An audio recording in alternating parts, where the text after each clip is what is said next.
sunflowers. So today I'm here to do another of Kate Fives, which is a series that I'm going to do about 5 things around books. And today I am losing light, so I'm using a ring light and some lights around the flats, and I hope it's enough. I've never done that. Also, I have a beanie because my hair looks awful and I am very cold suddenly. I have kinda lost some weight in the last few months and I am feeling very cold and yeah.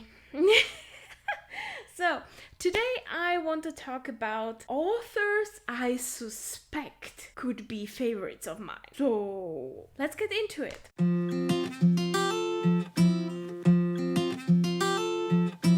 First up, someone that has been around BookTube a lot. It has been mentioned in every video in 2020.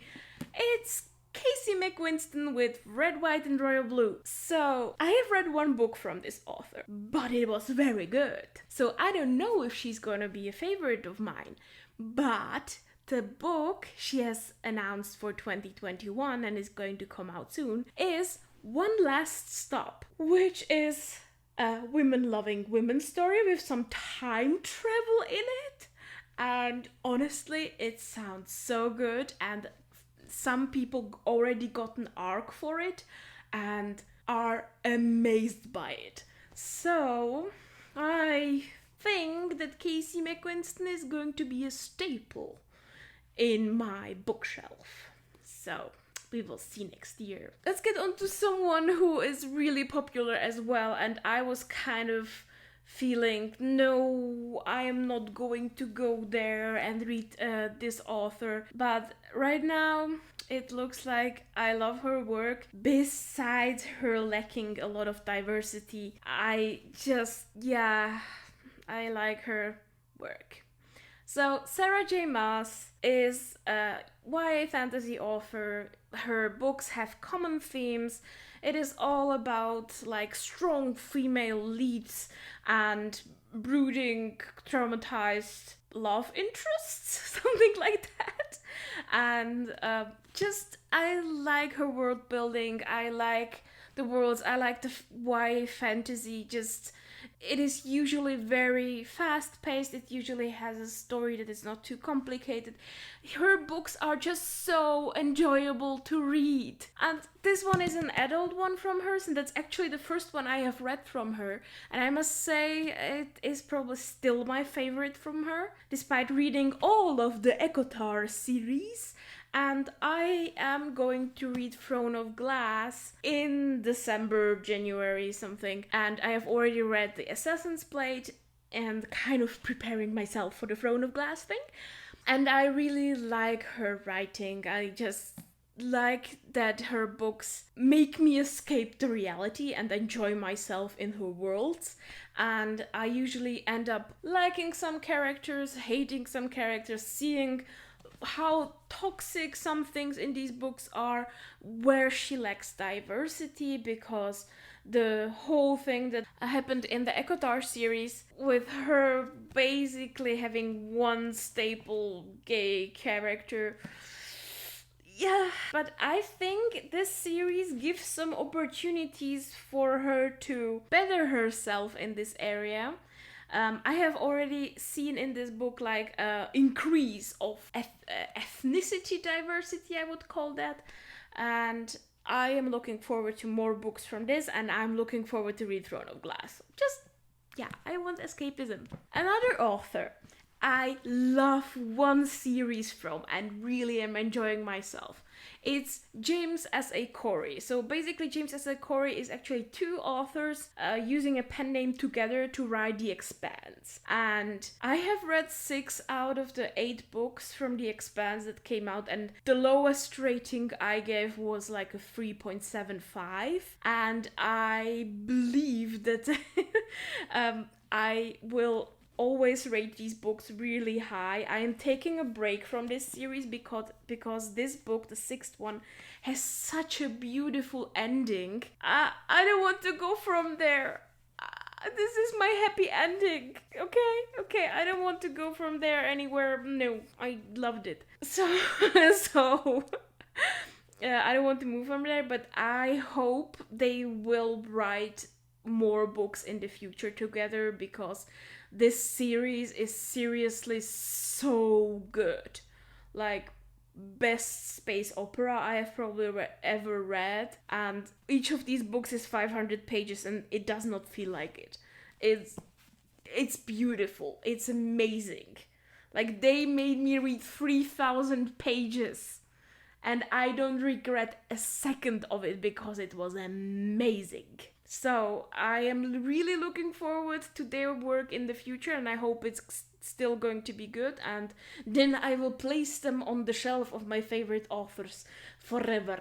Yes. Why do I slip into a Russian accent? I'm Czech. I think I'm offending our whole nation by using a Russian accent sometimes. So, another author, I am not sure if she's going to be my favorite, is Rory Power. So, Rory Power is kind of a new one.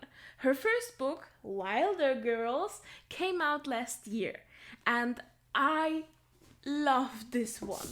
This was everything I wanted. It's so good.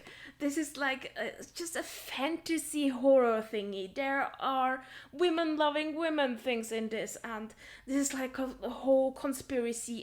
It happens on an island.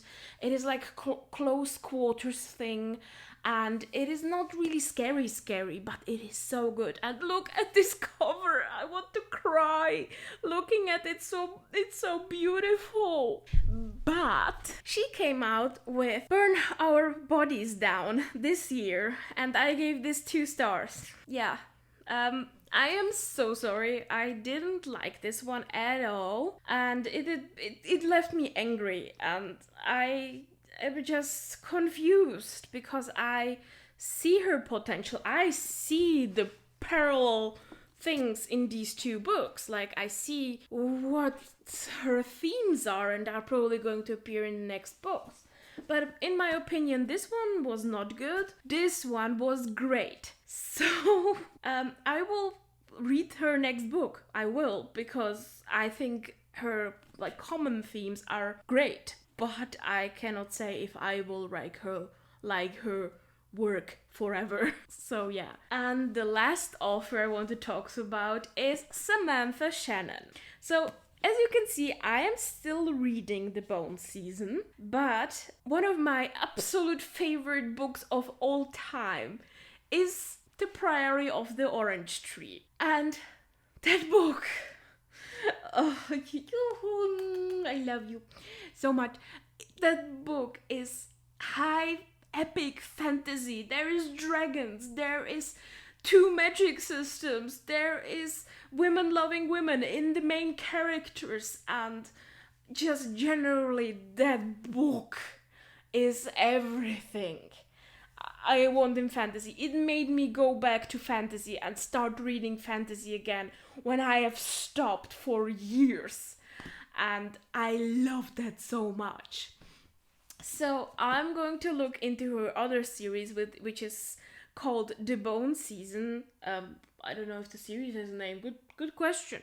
But this one, I don't know yet. It is about a girl who can basically feel and manipulate ghosts in the future with an alien, a paranormal species enslaving humans. Dystopian, weird, kinda good, but I am not like super into it.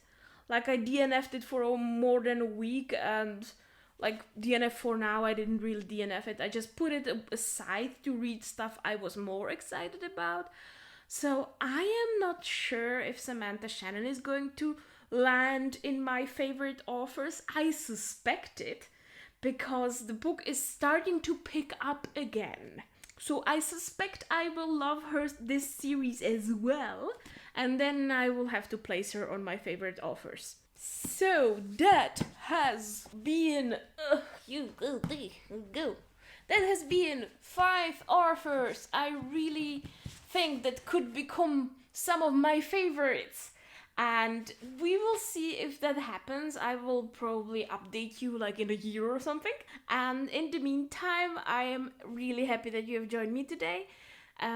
Please subscribe down there, and I see you in the next video. Bye!